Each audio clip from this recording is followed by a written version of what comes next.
C'est pour ça qu'on va aller dans Ésaïe, chapitre 34, au verset 14, traduction, on va aller dans la traduction écuménique de la Bible, il est dit ici, les chats sauvages, s'y rencontreront, ils rencontreront plutôt les hyènes, il y a virgule ici. Les satyres s'y rendront, point. Les satyres s'y rendront.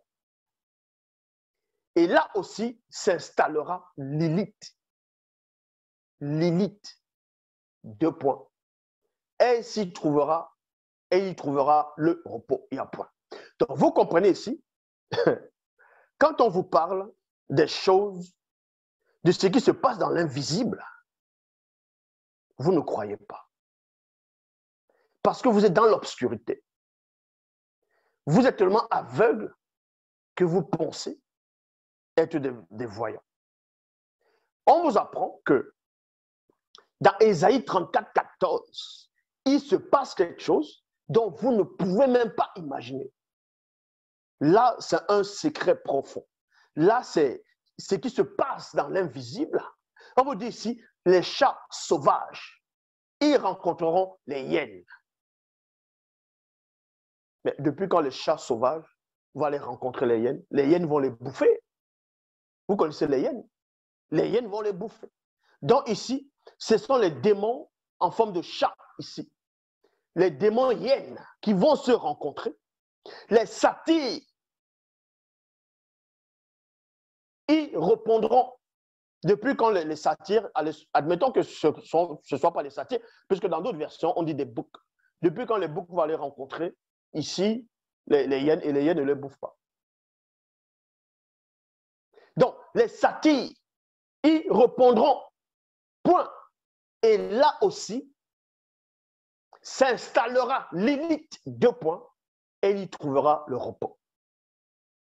C'est pour vous montrer que, depuis que le monde est monde, il y a eu les civilisations, il y a eu des royaumes, des dynasties, des empires qui ont foulé les pieds sur cette terre, qui sont passés, plusieurs croyances. L'autre va venir, va dire, mon Dieu, le plus grand Dieu.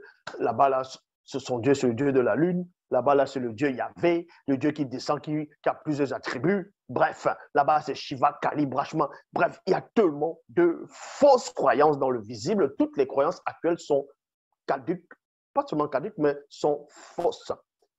Est-ce que vous comprenez? Ceux qui n'acceptent pas ce que je dis est dans l'obscurité. C'est pour vous montrer que peu importe ta religion, peu importe ta croyance, peu importe ta nationalité, le pays où tu es né, tes coutumes, derrière ta nationalité, c'est-à-dire derrière l'endroit où tu es né, tes coutumes, ta croyance, il y a des démons qui sont derrière.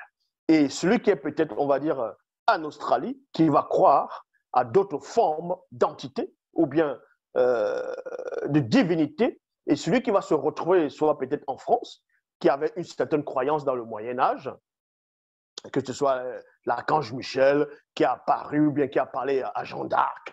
Et c'est vrai qu'il y a quand même des historiens français qui ont démontré que Jeanne d'Arc n'a même jamais existé. Mais bon, chacun va essayer de prendre une croyance et former sa divinité. Mais toutes ces divinités, soi-disant, se connaissent. Est-ce que vous comprenez? Se connaissent et se jouent de vous. La preuve, quand vous lisez dans Ésaïe 34, 14, on vous apprend quoi? On vous dit qu'il y a des satyres. Les satyres, on parle des satyres premièrement aussi dans la mythologie grecque. On vous raconte aussi, toujours dans le même endroit, il y a Lilith qui va se reposer. Lilith, c'est qui? Lilith, c'est une puissante démon de la Mésopotamie antique. Donc, depuis quand les Hébreux, avant les Hébreux, il y avait la croyance de la Mésopotamie. Donc, vous comprenez que Lilith, qui est une divinité mésopotamienne, vient même s'accorder avec les divinités grecques ou les divinités hébraïques des Hébreux, ainsi de suite, et d'autres peuples. Peu importe le temps, l'époque, ces génies, en gros, ces démons et démones sont toujours là. Les civilisations partent, ces démons restent. Mais en fonction des civilisations, ils changent de nom. Ils se nourrissent de vous. Et c'est ce que la démonologie dénonce, expose cela. C'est exactement comme le vaudou. Le vaudou, c'est quoi? C'est l'ensemble de plusieurs divinités qui se sont réunies, c'est-à-dire fausses divinités. Ce sont des démons, les démons Yoruba. Dans le panthéon Yoruba, les Jorisha. Et aussi, en Afrique, il y a eu plusieurs, on va dire plusieurs peuples qu'on les a déportés. C'est la croyance de certains démons qui viennent, dont les gens vont penser que ce sont des divinités, vont se mélanger avec d'autres, et c'est ça qu'on va dire le vaudou. C'est l'ensemble de plusieurs croyances, de plusieurs divinités. La preuve, ceux qui pratiquent le vaudou, ou bien ceux qui ont déjà vu le rite du vaudou, ou bien les images. On va représenter les images des Noirs, quand il dit les images des Noirs, des statuettes noires, on va dire, entre guillemets, des divinités noires, d'autres vont représenter les Mami Wata, les sirènes des eaux. Ils vont représenter, soi-disant, les génies noirs, Yoruba, du Bénin, du Togo, ainsi de suite. Ils vont aussi représenter Marie, la soi-disant mère de Jésus. Ils vont représenter les saints catholiques. Ils vont représenter l'archange Michel, ainsi de suite, pour vous montrer que tout ça sont les démons qui sont derrière. Mais en chaque génération, ils se manifestent, ils séduisent quelques personnes qui sont plus sensibles, qui a facilement ouvert la porte à la sorcellerie. Ils le possèdent et ils inventent des images, mais ce sont les mêmes démons qui sont derrière. Vous faites la guerre, les démons ne se font pas la guerre entre eux. Les religions vont se faire la guerre, mais les démons qui contrôlent ces religions ne se font pas la guerre. Mais où est le but qu'un démon va, les démons vont posséder tel peuple qui vont inventer une religion et un livre et les prophètes, et un autre peuple qui va aussi inventer une religion, les dieux et aussi les prophètes uniques. Et ensuite, ils se font la guerre dans le visible, ouvertement. Mais où est le but alors? Où est l'intérêt de ces démons qui sont derrière, de ces soi-disant divinités, pour que ces peuples se fassent la guerre? Le but, c'est qu'ils puissent mourir dans les péchés, qu'ils ne retrouvent jamais le chemin de la vérité, de la source. C'est ça qu'il y a ces guerres-là des religions. Vous comprenez? Tant que vous n'avez pas compris ça, vous allez toujours faire vos faux débats qui ne tiennent pas. Les démons satires existent réellement. Donc, quand vous voyez le monde actuellement, tout ce qui est en train de se produire dans le plan visible, comme je dis, il y a plusieurs sociétés, il y a plusieurs croyances, il y a plusieurs états de conscience. Quand on voit ces civilisations, quand on voit ces croyances, quand on voit ces sociétés, on voit comment les gens se comportent, même les gens qui viennent parler sur Internet, et ainsi de suite.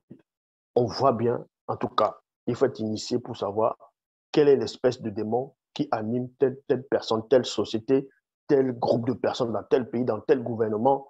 Il faut savoir quel style de démon anime les âmes, quel style de démon anime les gens.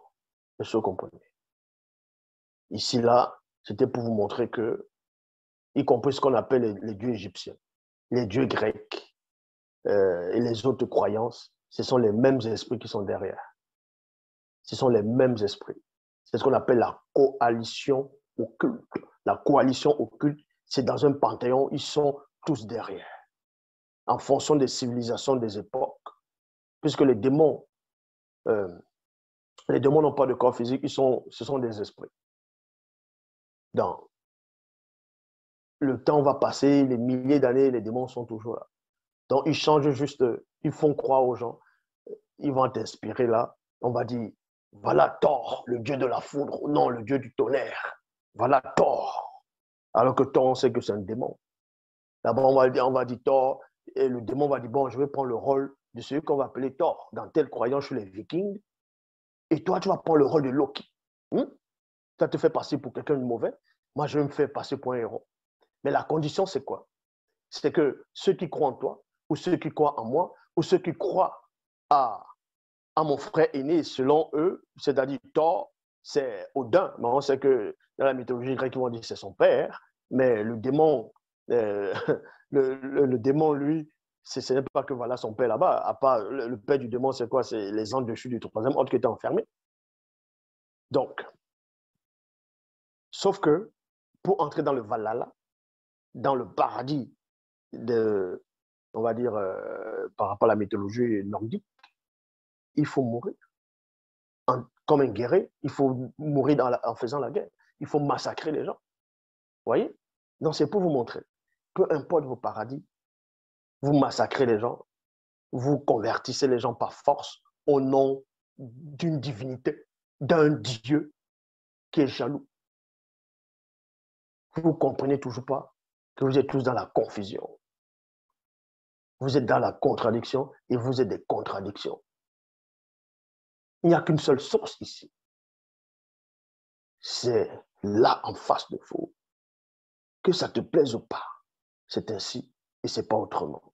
Peu importe ce que tu vas ressentir, peu importe ce que tu vas dire, peu importe ce que tu penses, peu importe ce que tu ressens, peu importe les sensations